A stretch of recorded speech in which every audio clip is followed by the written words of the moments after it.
एक बार की बात है, एक जवान बौद्ध भिक्षु अपने मन में उठने वाले नकारात्मक विचारों से बहुत परेशान था। ना चाहते हुए भी उसके मन में तरह तरह के गलत विचार आते रहते। उसका स्वभाव भी काफी चिड़चिड़ा हो गया था। वह बात बात पर गुस्सा हो जाता, दूसरों के प्रति जलन और नफरत की भावना रखता, लोगों की बुराई करता और अपने मन में तरह तरह की नकारात्मक कल्पनाएं करता। वह अपनी इन सब बुरी आदतों से बहुत परेशान हो चुका था।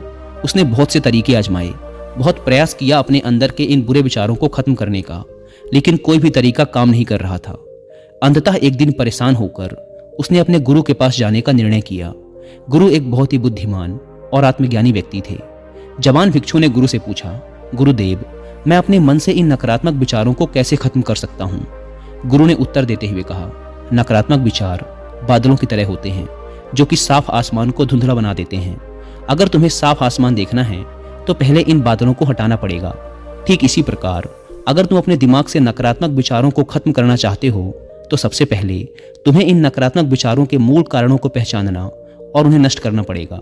जवान भिक्षु को गुरु की यह बात ठीक से समझ नहीं आई तो उसने गुरु से इसे थोड़ा विस्तार से समझाने का आग्रह किया। तब गुरु ने शिष्य को एक कहानी सुनानी शुरू की। एक बार एक व्यक्ति जंगल से गुजर रहा था। तभी उसे रास्ते पर एक सर्प दिखाई पड़ा। सर्प को देखते ही वह व्यक्ति डर गया और वहां से भागने लगा। जैसे ही वह दौड़ा, उसका पैर एक पत्थर से टकरा गया और वह वहीं गिर पड़ा। उसने खुद को बुरी तरह घायल कर लिया था। जब वह उठा और पीछे मुड़कर देखा तो पाया कि वहां कोई सर्प नहीं बल्कि सर्प के आकार की एक लकड़ी थी जो कि रास्ते पर पड़ी हुई थी। यह देखकर उस व्यक्ति को महसूस हुआ कि उसे नुकसान पहुंचाने का कारण वह सर्प नहीं बल्कि उसके खुद के अंदर बैठा डर और नकारात्मक विचार हैं जिसने उसे घायल कर दिया।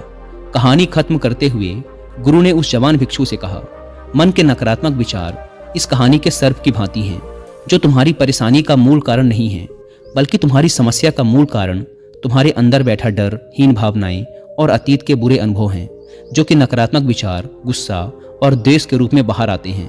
इसीलिए अगर तुम्हें अपने मन से नकारात्मक विचारों को खत्म करना है तो इसके मूल कारण को पहचान कर उसे नष्ट करना होगा। अब हम इस कहानी को अपने जीवन में कैसे लागू कर सकते हैं, इसके लिए कुछ प्रैक्टिकल टिप्स हैं। पहला, माइंडफुलनेस यानी जागरूकता का अभ्यास करो।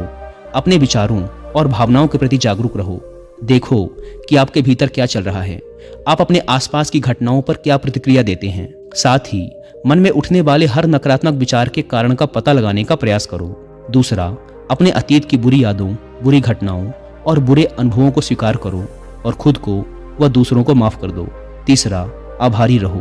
अपने जीवन के सकारात्मक पक्ष पर अपना ध्यान केंद्रित करो और आपके पास जो कुछ भी है उसके लिए इस ब्रह्मांड का आभार व्यक्त करो। आभार व्यक्त करना हमारे नजरिए को सकारात्मक बनाता है और हमारे अंदर से नकारात्मक भावनाओं को खत्म करता है। चौथा, दयालु बनो, खुद के प्रति भी और दूसरों के प्रति भी, क्योंकि नकारात्मक विचार अक्सर अंदर ही अंदर खुद की बुराई और तुलना करने से पैदा होते हैं। अपने अंदर दया भावना रखकर हम ज्यादा सकारात्मक और संतुष्ट जीवन जी सकते हैं। संक्षिप्त में ये कहानी हमें सिखाती है कि नकारात्मक विचार हमारी परेशानी का मूल कारण नहीं है। असल समस्या तो हमारे भीतर गहराई में छुपी हुई है। इन विचारों के मूल कारणों को पहचान कर हम इन विचारों को अपने दिमाग से निकालना शुरू कर सकते हैं और एक ज्यादा खुशहाल व शांति से भरा जीवन जी सकते हैं। याद रहे, कहानी के सर्प की भांति हमारे ज्यादातर नकारात्मक विचार भी सिर्फ भ्रम मात्र हैं जिन्हें हम अपने मन में पैदा करते रहते हैं।